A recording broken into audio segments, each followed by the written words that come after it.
car. I'll say great things about the regime. No one has come to me. Not even someone selling dick pills or nothing. I want to get to that level. It's coming. It's I don't see. Come on, bro. More appearances like this, and it'll all happen. I'll be doing I'll be doing DraftKings. Yeah, there you go. I don't think I could. I'm trying to figure out what companies I would have on my podcast and wouldn't. But do you gamble at all? Yeah, but I don't like the companies. I like, regular gambling. But yeah, money for this. It's ruined footy in Australia. Everybody. Oh, has it?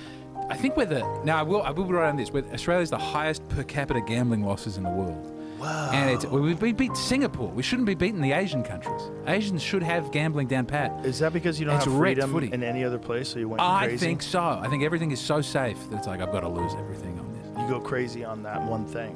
Gambling thing. Yeah. Because booze is expensive. But then the way that they advertise, you always have to see the line. You can't watch a game of football with someone because they don't just want their team to win anymore. They want like this guy to get 27 disposals and the second goal of the game. It's like I want to watch footy. But gambling is very exciting. Yeah, there's a thing like that in MMA too. It's a big factor in MMA. And then like if your guy gets, he wins but by submission, then you're upset because he didn't knock the other guy out and you lost money. There's like the Drake thing too, because Drake he bets like the rapper Drake? Big money on the UFC. And did he bet on Charles Oliveira or Ilia Topuria? That was nutty. I wish that. Also, it was that was the first one of those I've watched since I met you. Bet $200,000 on Charles. Yeah, see, they call it the Drake curse. Yeah, there's a website that whoever he bets on goes down. Yeah, Drake's UFC betting history. Returned $0. Who is he? Well, he's not cursed when it comes to UFC overall, though. He's up $1 million. Oh, all time from his public bets. UFC bets, from his public ones. Over 25 bets, he's wagered $13.45 million. Returning 14.48. Yeah, but everyone knows he's won that 10 guy. out of those 25 bets, losing 15 times. You go public when you win. Interesting. It's a guy who comes back to the office on Monday and goes. But look at that. He's only won 40% of the time. His average UFC bet size is $538K. That's interesting though, because he's only won 40% of the time. He just bets big when he's sure, and so he's ahead. His biggest single loss was Adesanya to beat Alex Pereira in 22, the one that Pereira won, the first one. Single bet victory was John Jones over Cyril Gane, successfully predicting John Jones to win by submission. Interesting. Hold on, but this is a whole website dedicated to it. He could have set this up. No, it's commonly known. He's betting on cricket. Yeah. Why is he betting on cricket? He likes to bet, dude. He's rich as fuck. He's betting on He gets his jollies off, like throwing large numbers at stuff. 3 bets on cricket, returning $2.65 million. So he's ahead. 3 for 3. So he knows what he's doing. There you go. He's making money. Yeah, but you always bet on the Royals in the cricket. Well, if you're going to bet, though, betting on sports where you actually know the game, that's a smart thing to bet on. Like, I bet if I bet on fighting, I bet I'd be right 60% of the time. You'd have a deal where they'd say, don't you dare. Oh, no, you can't. Yeah. The UFC won't let you. But that was only recent, man. That was recent because there was an accusation that one of the trainers had been posting on some website and that they knew that this guy was injured. Yeah. And the guy lost in the first round, and there's a bunch of money on him losing in the first round because he had a blown-out knee. I think there was a footy player in Australia who was betting on himself to kick goals, which was like, not like you have to, he was backing himself, and it was like $15 or something. He was very small. But he got in trouble for that? He got in trouble for that. Even though he's betting on himself. He's betting on himself to do well. I think if you bet on yourself to win, that should be legal. It seems, I bet on the Eurovision Song Contest. That's my go-to. Fighters have made like personal bets with each other. Like, I'll bet you the I think entire that's fun. purse. Yeah, that's what makes it more exciting. Yeah.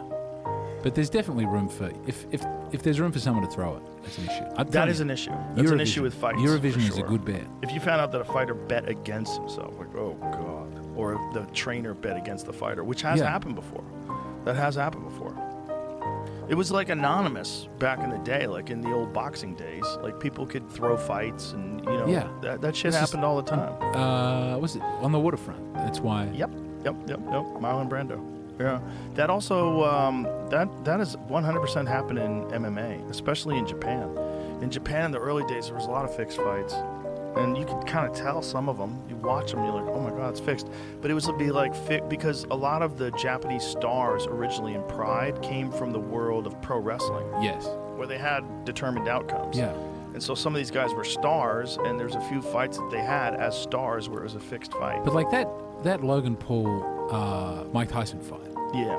he could have knocked him out earlier and clearly was choosing not to. I mean, he bows to him at the end. It seemed to me like sparring Yeah. when I watched it, which, look, I paid for it. They got me. I thought it was going to be a real fight, but I'm not mad because I'm just happy that Mike Tyson made a ton of money. Yeah. And I'm happy for Jake Paul that he made it. And look, if he decided not to try to hurt Mike Tyson at 58 years old. Sure. But there's some guy out there who had Yeah. $1 million on That's the Paul problem. to- yeah. That's why, look, maybe it was a real fight. Maybe that's just the level that they both fight at. But it didn't, it seemed a little sus, Was it? I mean, also, seemed a we little watched sus. that in the green room, I think, and we couldn't get Yep. it going. Yeah, but I think that, at the end of the day, it's okay. It doesn't bother me. That's a different situation than someone like Terrence Crawford fighting Canelo Alvarez, and I don't think that fight's legit. If I saw that and I didn't think it was legit, I'd be furious. Yeah. Like, you guys are in your prime. These are the best fighters on planet Earth. We're finally going to get to see you guys box. And then And you threw a fight, but that's not what's going on, Mike Tyson, Jake Paul was the most heavily wagered fight in years. Yeah, Okay, that's a problem. That makes it a problem. My opinion is, I just want to say, in case someone calls me into court, I'm a fucking idiot and I don't know nothing. And don't take my advice. I love the Saudis. Don't take my opinion. I love the Israeli government. I love That had everybody. nothing to do with them. That was Jake Paul promoting it. It's just like, but doesn't bother me. there's compromising the sport, and that's like bad. It's just like If I bet on it, it watching bothers it the is fuck out hard. of me. Watching it with Yeah. people who are so in on it, and then also man, the sports betting apps, they introduced like chat apps in them in Australia. So it's like Yeah. they're trying to take the place of social media companies where you go together and you meet your friends. Like betting should be exciting enough without having a weird. They're just trying to draw you parasocial in. thing. They're just trying to make money, right? So they're trying to draw you in any way they can. Yeah. Yeah. When I was first starting to work for the UFC, I bet a bunch of times because, and then I thought, like, I probably shouldn't do this. But I couldn't. I was justifying in my head. I was like, I can't affect the outcome. Yeah. And there was no rule. It doesn't matter how you're calling it. It's not gonna. I'm not gonna change. And also, like, I like the fights, and I'm not gonna bet that much anyway. But then my business partner on it and I, Aubrey, he would bet on things I would tell him to bet on. He was up like 80% at one time. Yeah. Because in the early days, like in the early 2000s-ish, when they were bringing in guys from like Japan and Russia, there was a lot of dudes that I knew about that the bookmakers didn't know about. Yeah. Like when Anderson Silva came over to America, I was like, bet the house. Yeah. Bet everything on Anderson. I mean, bet everything. Because Chris Lieben, who's a great fighter, is tailor-made for that style, and Anderson is one of the nastiest strikers that's ever competed in the sport. He's so good and so accurate, and he just ran through Chris Lieben in the first round. I was like, called it. Because there's certain fights where you go, like, this guy's special. Like Ilia Topuria.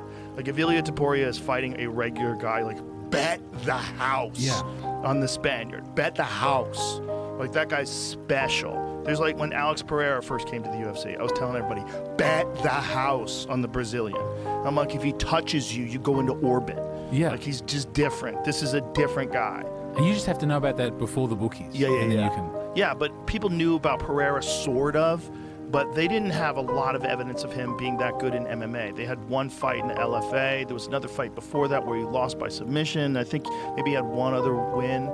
But it was the kickboxing. So I'm a big kickboxing fan. And in kickboxing, he was a 2-division world champion in Glory, which is like the elite kickboxing league. But the thing wasn't that he was winning. It was how he was winning. Yeah. He was flatlining people. But you have to have actually watched the fight to get that. You'd have to watch. You have to also be able to critically analyze his movements. They're just different. He's just doing something. He moves different than people.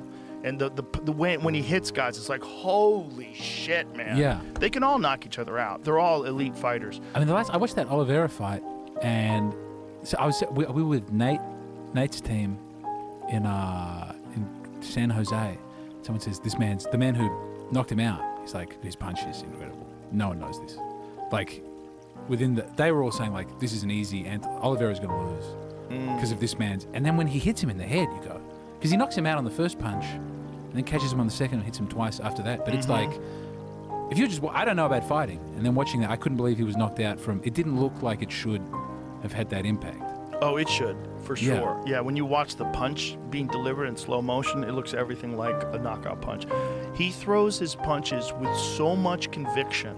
There's so much torque, and they're so perfect. Like his whole body weight is coming in. It's the coordination of the mechanics of his movements. It's like that's a big part of. He also has very big fists, but that's a big part, especially for 145 and even in 155. Like he's undersized compared to like guys like Rufy, who's like 6'2". There's like some elite guys that are big in that weight class, but the way he delivers his punches, it's like you just can't get hit by him, man. Yeah. He's got so much commitment, and so the timing is so perfect. When he went blam with that right hand, that had everything on it. No one's eating that shot. No one.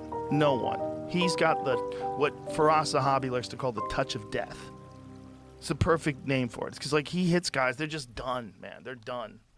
That seems He's got spooky. the greatest 3-fight win streak in the history of the sport. He knocks out Alexander Volkanovski, Max Holloway, and then Charles Oliveira. It's the greatest 3-fight win streak in the history of the sport. And Volkanovski's currently the champ, so He is now. He came back. Well, that's at 45 though. Okay. So he went up to 55. So Volkanovski's the champ because he abandoned the belt at 45 because he wanted to pursue the belt at 55. He didn't want to make weight at Ilya. Didn't want to make 145 anymore. So it felt like it was too draining for his body, and he'd be even better at 55. Turns out he was right. He's even better at 55. Like, Charles Oliveira's really good, man. Yeah. Really good. For him to starch him like that with essentially one punch is extraordinary. But he called it, which is even crazier. He said, I'm going to knock him out with one punch. He's going to knock him out in the first round. And he had a celebration for his victory the night before the fight. So they went to a restaurant. He's standing on a bench. They're cheering. That is cool. It worked.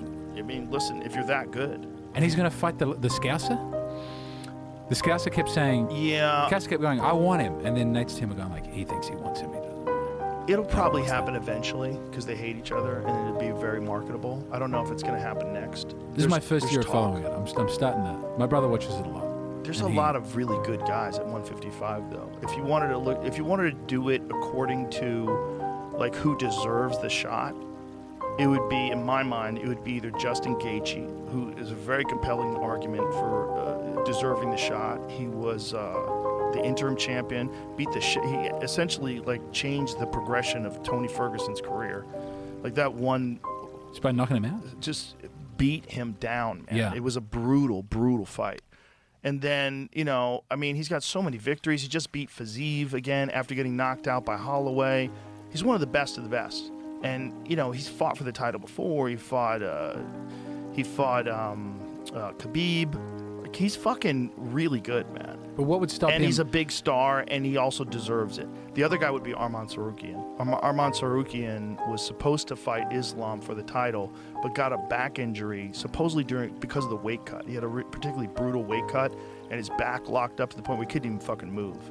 And so they had to call the fight. Yeah. And so then they brought in Renato Moicano, and he fought for the title, like last-minute replacement. So Tsarukyan is elite. He's as good as it gets. And he could be a world champion. And so if I wanted to do it according to not marketability, but rather like who deserves it, it would be either Gaethje or Tsarukyan. How often does that come into it as opposed to the marketability? I don't do that, man. No. That's the thing. It's like I'm not involved. I would not be the right guy for the business. Yeah. Because like I'm kind of a purist. I feel like if you're the number one contender, you get the shot. Like that's how I feel. But I also don't know if I agree who the number one contender is all the time. I think like that should be up for debate. Like it's very subjective. Like who decides like what victories count for more, or who would be more compelling to fight for the title, who deserves it. Like some guys have to fight a ton of guys, and then other guys like Pereira, he got a shot at Adesanya like just a few fights in. Yeah, but this is what then kills. This hurts boxing is when like you have a champ who just repeatedly takes on people that they can walk over to extend. There's a little bit of that. The victory, but because the UFC is all it's one thing. The UFC makes you fight the big fights. And if you don't want to fight the big fights, like John Jones didn't want to fight Tom Aspinall, like then They you can know. strip it? Well, he didn't strip him. John just retired. But I think Yeah. John just decided to retire legitimately. I think he's partying a lot. He had a long career, and he's the greatest of all time. Like, at a certain point in time, you have to say enough. And Yeah. at 37, as the heavyweight champion, retiring undefeated, that's probably a good move. You know, he's got one loss, but it's a bullshit. Have you seen those late disqualification. Muhammad Ali interviews where he's going back